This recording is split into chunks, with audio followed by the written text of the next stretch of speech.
We could survive that. We could survive that. We could survive it. Hello and welcome to We Could Survive That, your survival guide to the movies. I'm Jack, and today I'm joined by a man who wouldn't be seen dead in a coffin. It's Chris. I don't know how to respond to that. I want to be seen dead in a coffin, but I have no option but to be seen dead in the coffin if I lose in a duel in a frontier town in the middle of nowhere, run by a crazed lunatic with Russell Crowe in his debut American film. Yeah, this film's got everything in it. The Quick and the Dead from 1995. It's got explosions, gunfights, nudity, Leonardo DiCaprio, drinking, fighting, and everything you could want in a Western. There's horses in there. It's not got Sub-Zero or Scorpion. It doesn't. People may have clocked on right now. We're not talking about Mortal Kombat unless we're talking about a weird Western version of it. No, so Warner Brothers decided not to release Mortal Kombat in the UK, so we can't do it, but we will be doing it in a few weeks. But in order to bridge the gap, I was throwing around a few ideas. I was going to do Dead or Alive, which is another video game one-on-one combat film thing, but I couldn't find that anywhere either to watch legally. So we're doing the next best thing, a Sam Raimi joint from 1995, which is probably, in my opinion, the best example of a tournament-style film, a film where there's a tournament in it. So I like this. I think the first time I watched it was at school, but cannot remember why or in what lesson they decided that this would be a good idea to put on The Quick and the Dead. It might have been a media studies lesson, I'm not sure. Did you just take media studies so you could watch movies at school? Yeah, it's the only reason anyone takes media studies. Oh, okay, that's fair enough. I never even heard of this film until a few weeks ago when it came onto Netflix, and I just added it anyway because I thought, maybe I'll watch it, and then you said about doing it, so I thought, oh, okay, well, it's already there. We've done a couple of westerns, haven't we? Mostly Clint Eastwood spaghetti westerns. I think this might be the first proper American western that we've done. But it's Sam Raimi. Like I said, he's a good director, isn't he? We both like him because he's done stuff. I like Sam Raimi for The Evil Dead and Spider-Man, yes. Well, the reason that Sam Raimi actually got this gig is because Sharon Stone, the lead in this, saw Army of the Dead and decided that she liked it. So when the studio was banding about people to direct this film, she wrote a list of people that she wanted to work with. And on that list was one name, and that name was Sam Raimi, as legend goes. So he made quite an impression. And you can sort of see like the Evil Dead stuff in like the camera zooms and the angling and the sort of the holes in people that you can see through. Yeah, it's kind of got a tongue-in-cheek vibe as well, hasn't it? Some of the gore is a little cartoony, like the gore in those Evil Dead films. Not excessive volumes of blood that wouldn't really spurt that much out. That's what everybody wants, though. Exactly, yeah. Did you like this film, Chris, given that it was your first time watching it? I did like the film. I don't know how old DiCaprio was in this film, but he looks like he's about 10. It's a weird thing with young DiCaprio. He always looks way younger. So his like romance with Sharon Stone in part of the film, I thought was a bit weird because I was like, she's so much older than you, DiCaprio. You're but a boy. And then young Russell Crowe turning up, and I was like, my lord, young Russell Crowe with his awesome hairstyle. And then Gene Hackman, good. Anyway, I enjoyed the whole film. I don't know whether in a film like this you have so many famous people in it, like Lance Henriksen was in it, Tobin Bell, which is funny because I've just finished watching all the Saw movies again, so it was weird seeing a young Tobin Bell in this. And then I don't know if when you have really famous people like that, it takes away from the movie, just sort of makes it just a little bit unbelievable. I like when you get a film and you want to put sort of unknown people into it to make it more believable, which is what Sam Raimi did with Evil Dead. He cast relatively unknown actors to make it more believable. They were just a bunch of college kids. And cheap. That's also part of the reason why. And cheap as well. Okay, yeah, fair enough. So, I mean, other than all these famous faces popping up, which sort of distracted me away from it a bit, I thought it was a very good film. I enjoyed it all the way through, start to finish. The famous people, I think it's not distracting for me. Lance Hendrickson's probably the one where I went, oh shit, he's in it, that's good. But then he's offed quite quickly. So the minimal screen time that you get with his character Ace, I think is amplified by Hendrickson's performance in it. And I think this is what this film does well. It's got a fairly big cast of people competing in the tournament, but because they're written and performed well, you get a sense of who they are and what they're about with very little screen time, which is something that we didn't get in, say, Tekken, and that's a relatively small tournament in comparison. But again, this film isn't built around intricate fight scenes and things like that, so it's got a bit more time to play with its bigger cast, because shootouts, they don't take long. They take a couple of seconds. The build-ups with all the different types of zooms and cutting between people to build up tension, that's all pretty good. But no, yeah, I think it was great. I'm gushing about the film. No, yeah, I really liked it. You might have noticed that conspicuous by his absence in this Sam Raimi film was Bruce Campbell, who usually shows up in Raimi joints, doesn't he? It didn't even cross my mind he wasn't in this. Yeah, I didn't even clock it at all. And I completely forgot that he does normally appear or cameo in Raimi films. Well, he did film some stuff for this, but it was cut. And I think he's still in the credits as well. But his scenes in the film were, alas, not needed for the final theatrical release of it. So we missed out on Bruce Campbell in a cowboy hat, Chris. Not yet. The man is still going. We can still get cowboy Bruce Campbell. We could do. I was thinking, because cowboy films we don't get a lot of, so Tarantino will do one every now and then, but dying genre, Chris. It's fun when they pop up again every now and then. There is. There's another one on Netflix at the moment that I've been recommended. I think it's called The 3:10 to Yama or something like that.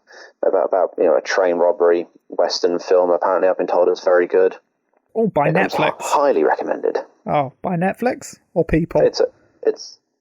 But people from my place of employment have recommended it to me, and it just happened to come onto Netflix. Oh, the universe is telling you something, Chris. You're damn right. I did go through a phase of watching a load of Western movies when I was playing Red Dead Redemption 2. I was like, well, I'm in a Western mood now, so I went through a load of Western films and stuff like that. There's a ton on Netflix. We could do loads of Western movies. Yeah, we could do. It's just that they don't tend to get many downloads when we do them. I know we have fun talking about them because they're fun. Oh, but people understand how the intricate, connections between Westerns and Mortal Kombat. This is all leading to Mortal Kombat. It is. We're just tickling your balls until we get to Mortal Kombat eventually at some point down the line. No, because I think directors like Sam Raimi and Tarantino grew up with Westerns and stuff like that. So that was their superhero genre. And one day the superhero genre will die and young directors coming up will look to those sorts of films and occasionally probably bring them back up, and we'll look at them like we look at Westerns today, like, they were big back in the day, but now they're just fun little throwbacks to a more simpler time. Because now the whole world just relies on, what would be the dominating genre then when superhero dies? Is it going to be rom-coms? Vampire romance films. Oh, God damn, don't you dare knock Twilight. Twilight's coming back, baby. Yes. I needed more glitter in my life. Oh, dear Lord. Okay, so we've done shootouts and westerns before in survival situations, Chris, and I know for a fact I have told you a number of ways to help improve your reflexes, Chris. You did, yeah. Yeah. Do you remember any of the ways that I told you that could improve your reflexes and help you survive a quick draw contest? As a natural-born survival expert, I didn't take note of any of your points because, naturally, they naturally come to me. I mean, that's a lot of naturals. So naturally, when you think about it, I'm naturally good. I'm avoiding your question because, I forgot all of them. Yeah, I know. You're taking lessons from politicians. Okay, so playing video games is one. Is this bringing back any memories? Is it something like eating beans? You're so close. It is about eating two types of food contain a compound that apparently helps with reflexes. I can't remember what else it was. Staying well hydrated. Practicing your draw. I mean, that's got to be one. Practice makes perfect. Yeah, exactly. So there's a number of different exercises you can do to help improve your reflexes. You know, when people stick a coin between their fingers and roll it. Oh, yeah, I can't do that. Yeah, neither can I, but that's apparently meant to help. I'll give you a clue as to the two types of food that you can eat to improve your reflexes. One's green, one's an egg. So, an egg. Yeah. And one's green. Oh. Broccoli? Spinach? Yes. Spinach? Yes. Popeye's favourite food. Popeye was well known to be the quickest drawer around. He was. He killed that guy that kept pestering Olive Oil at some point, I'm sure.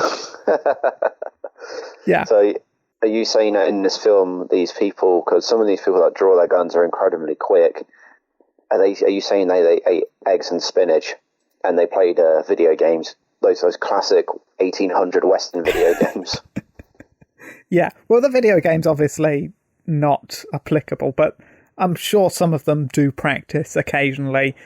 Eggs would definitely be freely available. I'm not sure about spinach. I'm not sure where that's grown. Being well rested as well is something that anyone can get, but they do spend a lot of the downtime in the tournament just boozing, don't they? There's a lot of boozing going on. That is a classic staple of a Western town, though. I mean, whenever you get these Western films, unless it's a really big city, and they're normally based in these sort of frontier towns like this one is, there is not much to do there. You either work in a shop for not much money, and whatever money you do make, you're given to the guy that runs the town, or you drink. Because what else do you do during the day? There's nothing. There's just dust and dirt everywhere. There's nothing to do, so of course you're going to drink away your sorrows until, the gunfights come around. Farm tumbleweed? Is that a profession that pays well? Oh, I mean, somebody's going to do something for this tumbleweed. Exactly. There's that blind kid that's selling medicines and stuff. I like to think that he might just be a snake oil salesman and it's all just poison in his little briefcase. He's not really blind, it's just an act. Yeah, well, no, he accidentally drank one of his own snake oil potions and it sent him blind. I don't know. It's just, I think that might be funny. I think we'd be good in a Western as travelling salesmen. The people that go town to town and here's your tonic to grow your hair back, or this will make you get taller, this will make you healthy, and it's just ink and piss in a bottle. I wouldn't sell piss, no. Well, okay, you're going to lose out on money then. I'll make more than you. Okay, you sell your bottle of piss, and we'll see how quickly they open the bottle and sniff it and go, that's just piss, and then beat the shit out of you. You're mixing flowers and herbs and stuff, don't you, to make it better? No, where are you getting flowers and herbs from? I don't know. I'm a travelling salesman. I just grab flowers along the way. It doesn't matter. The point is, I'm going to make an awesome Western salesman one day. I don't think so. Chris, I looked into quick drawing, and it's a dark and deep pit that I looked into and went, oh no, this is too high tech for me. What do you mean? What quick drawing's too high tech? You pull your gun out your holster and you shoot, and you do it faster than the person who's shooting at you. Well, look, I tried to figure out what sort of gun would be best for quick drawing, and there were a whole bunch of different options. I'm not a gun person. I live in Britain, so of course we're not going to be gun people. There's a couple of different methods to quick drawing as well. There's one called thumbing, or there's the fanning technique, which I couldn't tell you the difference between them. There's also the best fast drawers can shoot within 0.145 of a second, so that's quick. Is that using a revolver though, or they're using actual pistols? I think pistols, revolvers, I don't know. They're using a gun. They're getting their gun out of their holster and shooting you in 0.145 of a second. Unless it's a six-shooter revolver like in a proper Western.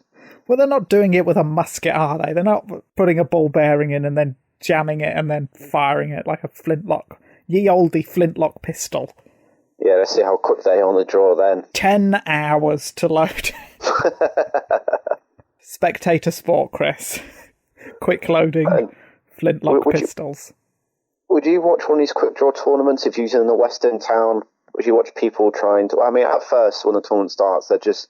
You can kill your opponent, but you don't have to kill them to win it. You just have to shoot them and force them down, and they have to give up. But later on, it goes on to they have to kill their opponent to win. Would you spectate that sport if you was in the Western town? Like I said, there's not much else to do. Morals were different back then, so I don't know. I wasn't there. Okay, that's good to know. I mean, watch a tournament and drink. How often do you think this tournament happens? Because everyone's really excited. Is it a yearly tournament? I think it can't be monthly, surely. No, it is yearly because Gene Hackman's like he hosts it partly probably to keep him in fighting form, but also partly to so his enemies come and face him mano a mano rather than sneaking up behind him while he's sleeping or something like that. It's basically a big lure to get enemies of his to fight him. But then it's not a good technique, is it? Because he hosts his tournament, people turn up. Then it's Gene Hackman's turn, and he's fighting one of his supposed enemies. What's to stop me from coming close to the town border and with a rifle or something and shooting him in the back while he's focusing on fighting this other guy?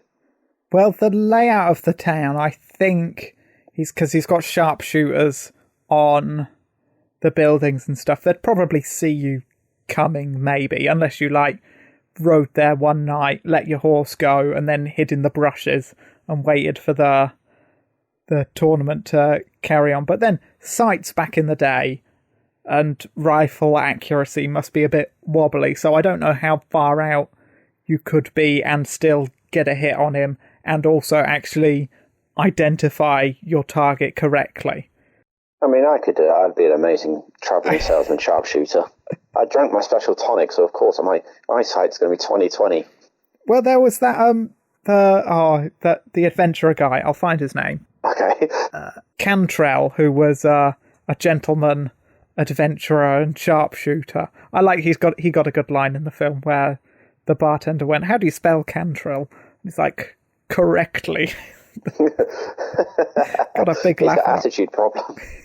I just tell the man how to spell. He might not know how to write. He's a simple barkeep. No, he will spell my name correctly. I like that. He just spelt out the word correctly then. Yeah, just it's very funny. That Gene Hackman, he knows that the villagers probably bought a hitman to take him out, and he did think it was Lance Hendrickson's ace. We'll get onto him in a minute because I think he's a good character. But yeah, if that gentleman shooter wanted to have done that, then he could have. But I think it's just simpler to do it in the shootout and less hassle, and you're less likely to miss, and it's more likely to be a lethal blow if you're doing it shootout style. I think you're also more likely to die because Gene Hackman's character is incredibly fast in the draw. And how did he even kill Gene Hackman's character? Gene Hackman's henchman would have, I think, gunned him down. Probably. I think they might have been a bit in shock, maybe at first. If Gene Hackman had died, in the second round where their duel took place, I think he might have been okay. Unless, Gene Hackman's character, what's his name? Harold? Harold dies instantly. Otherwise, he's going to, as he's dying, call to his men, he's like, "Get him!" And then you're just going to get gunned down by about 4 or 5 different people. Yeah. But thing is, Harold is quite quick. So, Ace, Lance Hendrickson's character, I like that he's a kind of Gilderoy Lockhart character where he's good at, trick shots and stuff, but in a straight-up fight, he's no good. And he's, taking credit for other legendary shootouts that have happened, and nobody's come forward, and he's like, well, nobody's claiming that victory, so I'll claim that I murdered those people and just add to his legacy.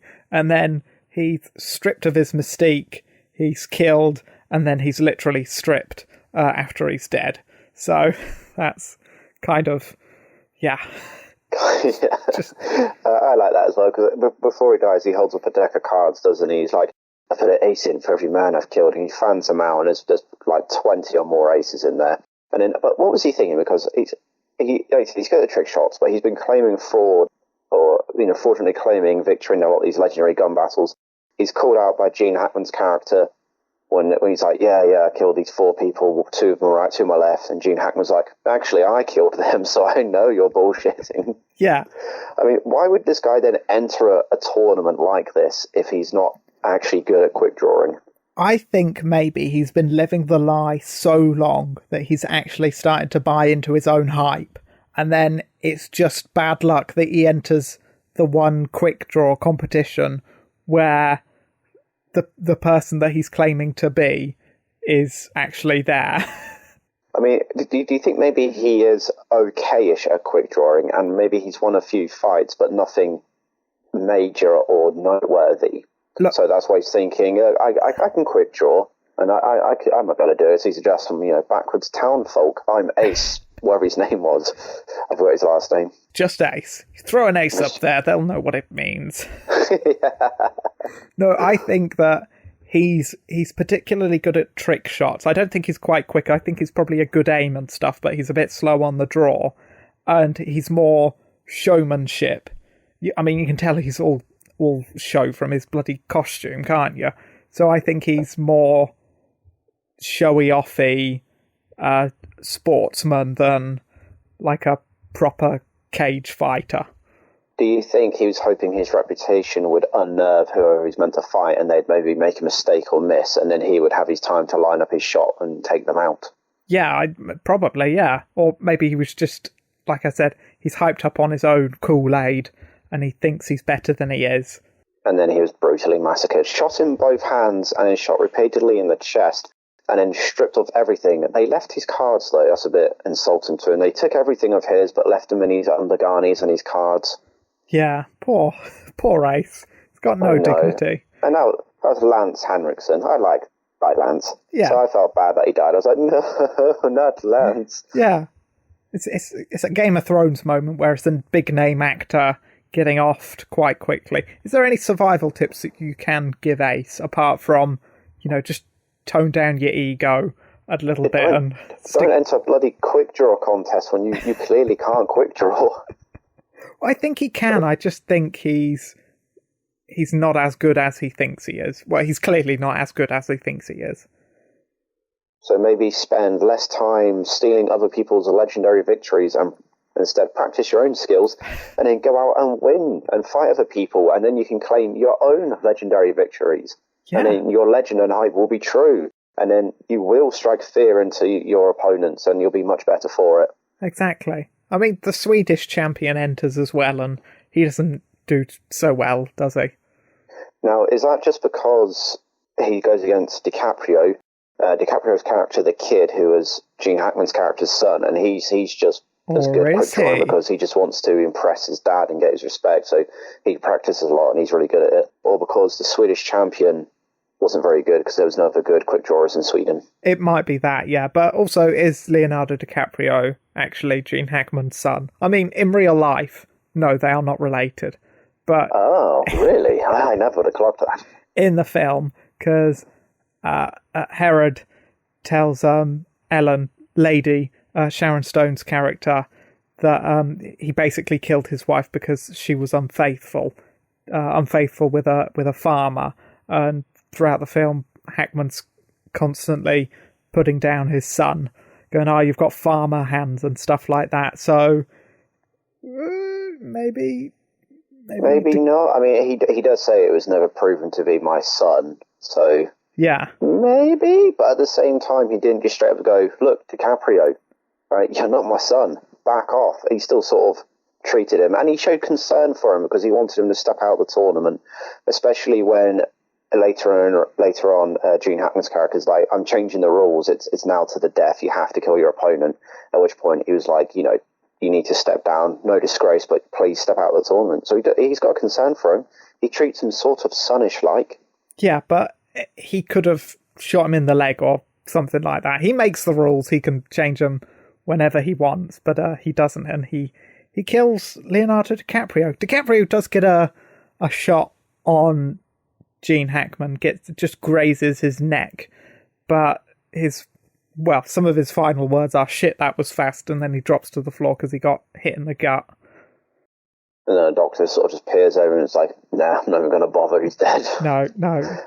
I thought gut shots took hours to kill you. DiCaprio died within minutes. Well, he's just a little boy, isn't he? He's a fresh-faced little... Fresh-faced 10-year-old kid. How old is he in this film? Do you know? Because he looks so young, it's crazy. I don't know. It is shocking to see him that young. When was Titanic? I don't know. I think this might have been before Titanic. Well, this film came out in 95, and Titanic, that was still the 90s, late 90s, wasn't it? Yeah. But yeah, it is very distracting. There's a dick shot in this as well, Chris, isn't there? We love a dick shot.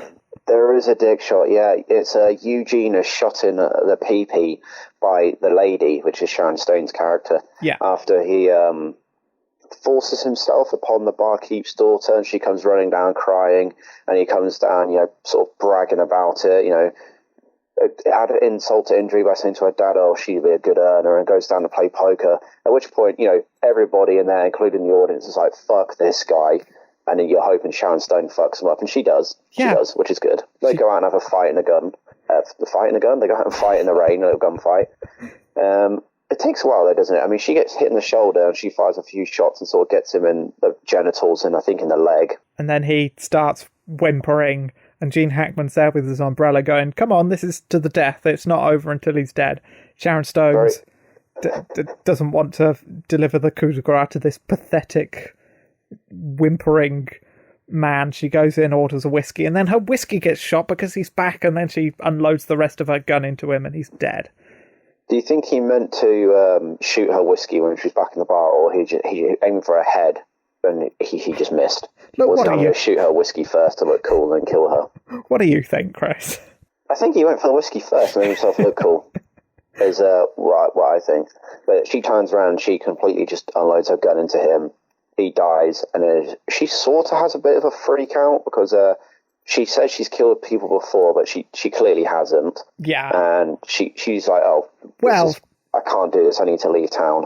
Well, I mean, technically, she has killed someone before. I was going to say, because her backstory is that Gene Hackman's character took over the town by hanging the marshal who was Ellen's father, but it's crueler than that because he gives her a chance to shoot down the hangman's noose, but she accidentally kills her dad, and yeah, it's childhood trauma and stuff, and it's a well told story, and you hate all the people that are bad, and they get their comeuppance as well.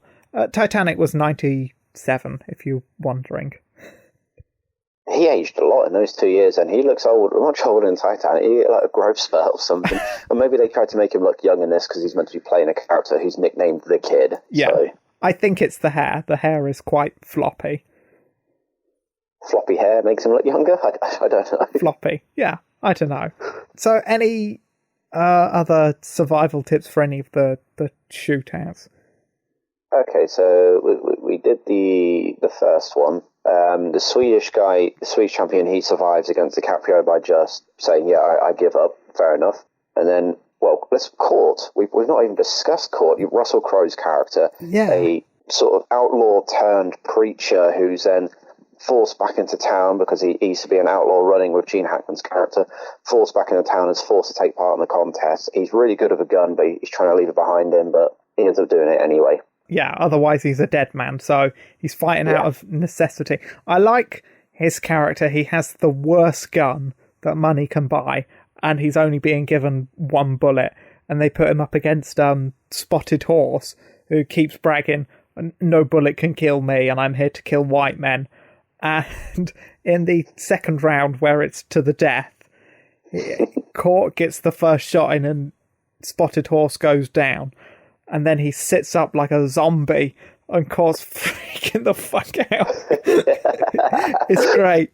And then the blind kid's looking in his little drawer for bullets, and Court's being shot at by Spotted Horse, who's trying to get him. But yeah, it's a great little scene, great moment. So to survive that, a spotted horse should have just stayed laying down and been like, yeah, he's dead, fight's over. At which point, when they came and take away his body, he then could have sat up and been like, right, I'm leaving. I told you no bullet could kill me. He even claims during the film that just in the morning he got shot in the neck. And he's like, I'm still alive. Yeah, and his body's full of bullet holes, so there's some truth to it, I think, at least. What's great about this is that Court, Russell Crowe's character, gets his bullet and he fires off another shot and he hits Spotted Horse in the head, who goes down.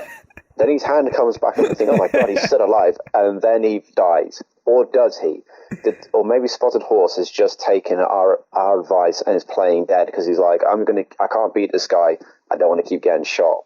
Yeah, I mean, he could probably take the bullets anyway, but no. Or, or bullet to the head. Maybe he's just unconscious for a little bit. Yeah. I mean, drag him off. Later on, that doctor's going to get a hell of a shock when he's getting Spotted Horse's coffin ready, and then he's going to sit up like, I'm alive.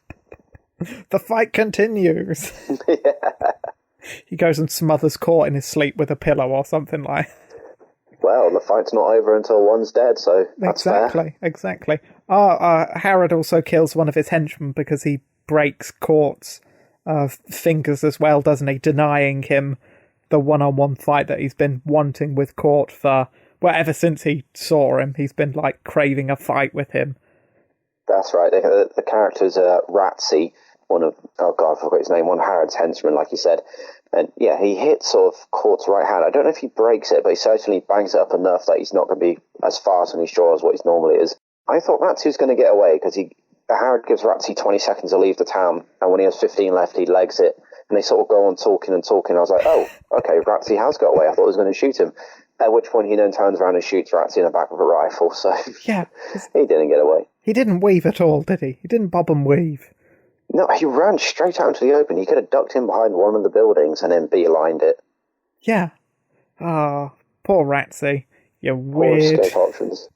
You weird-looking dickhead. With your twice broken nose. Yeah. Court gets beaten up by kids as well, doesn't he? That was fun. That was funny, yeah. I thought Court was going to retaliate against the kids rather than whoever it was. I don't know. I can't remember who does it again now. Is it a lady that does it? Yeah, she throws him off. I mean, he does shoot their dad in the leg or shoulder, or doesn't he? So he gets some measure of comeuppance. Some, yes, but not much. I mean, yeah. He gets the ultimate comeuppance, doesn't he? Towards the end of the film, where him and Lady they team up because they get forced against each other towards the end of the contest. Yes, and she doesn't want to kill him. He doesn't want to kill her because the night before they had rampant lovemaking in a leaky room. And for some reason they stood underneath on the drips. That bugged me. I was like, just move out from under the drip. It's not dripping elsewhere in the room. Just move. Sexy drip. Sexy drip. Sexy drip. So Court shoots her, or draws his gun and shoots her because they're forced to, and she, quote unquote, dies. Now, obviously, she doesn't die because there's a scene before this when she asks the blind kid, what kind of ink you got? He's like, I've got all kinds. And then she's shot and you see the blood running out. I was like, well, that's obviously red ink. She's faked to death. Yeah, and she's friends with the doctor as well in town who announces her death. So that's good as well. It's a team effort, Chris, to get one over on Harrod. Makes you wonder where Court's bullet actually went, because he fired, but he didn't actually shoot at her then. She obviously just pretended, which means he must have had to shoot sort of over her shoulder. Where did that bullet go? Because luckily he didn't hit anything else, because they would have known then. The way they do it, it's like wide open street behind them both, so that it wouldn't have hit anything anyway. Which is lucky. Can you imagine if somebody else had been walking behind and the bullet just hit them by accident? He's like, oh, God, damn it. I have shot that woman in the head. No one will be walking behind because this thing is well publicised around town that you would not be on either end of the street. You're at the sides, you're as far away from collateral damage as possible, yeah. And the plan works because if it had been the other way around, there's no way that Court's corpse would have been allowed to be unhindered. Also, if he does get taken to a grave with his gun, the gun's only got one bullet in, so it's... I think they played it smart. They beat him with brains, as well as quick drawing, shooty skills. Indeed, because what happens is she dies, and then it's Court versus... Oh, God, Gene Hackman's character. I keep forgetting his name. Just call him Gene. As they're getting ready to draw, half the town explodes. It's the house, Gene Hackman's character's house, and then there's a building behind. I'm not sure what one it is that just explodes out. Not the bar, I don't think. No, it's Herod's house, the clock tower, and the brothel. Okay, yeah, so they all explode because Sharon Stone's character has set up kegs of dynamite all over the place, and then the lady comes out, and she and Court then sort of take on the sharpshooters, and then they take out Harold, and then it's all over and it ends, and she throws her dad's marshal badge to him because back in the West, that's how you got elected to law. You just have to get a marshal's badge. Yeah. And then she leaves, like, the town's half destroyed. I'm not going to stay and help you repair, though. That's your job now. Bye. Yeah. I mean, she's also injured as well because she's been shot. Exactly. So she should seek, medical help first before she leaves the town, at least. She knows the doctor as well in town, so she should have at least stayed to let him take a look at her wounds. Get healed up and then go enjoy the vastness of the Wild West, Chris. That's all you need. You need a horse, a gun, frontier. an adventure in your wake. That is the tale of the quick and the dead. You can email us if you have thoughts. We could survive that at gmail.com or tweet us at We Could Survive. Next week, Chris, Love and Monsters. Love and monsters, because who doesn't love a good monster? Well, it depends on how monstrous it is.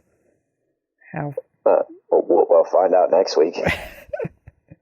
Is man the real monster, Chris? Will we find that out? No, I don't think it's one of those films that's going to be asking sort of philosophical questions like that. There are monsters, there's been a monster apocalypse, and a guy wants to hook up with his ex-girlfriend. That's the premise of next week's film. Chris, was man the real monster in this film? Well, I mean, sort of, but we're not going to get into that because that's not what we do in this show. It is. Was man the monster? Was man the gun? Or was gun the gun? Who knows? Everybody's a monster. The world is a terrible place. Oh, wow. What a jolly note to end on, Chris. Exactly. On that note, thank you to everybody for listening to We Could Survive That, your weekly Survivor Guide to the Movies. We're going to see you next week for Love and Monsters. I think it's Monsters. Multiple monsters. Oh, multiple monsters. Well, in that case, we'll see you next week for Love and Monsters. But until then, keep on surviving. And remember, work on your quick draws. Goodbye.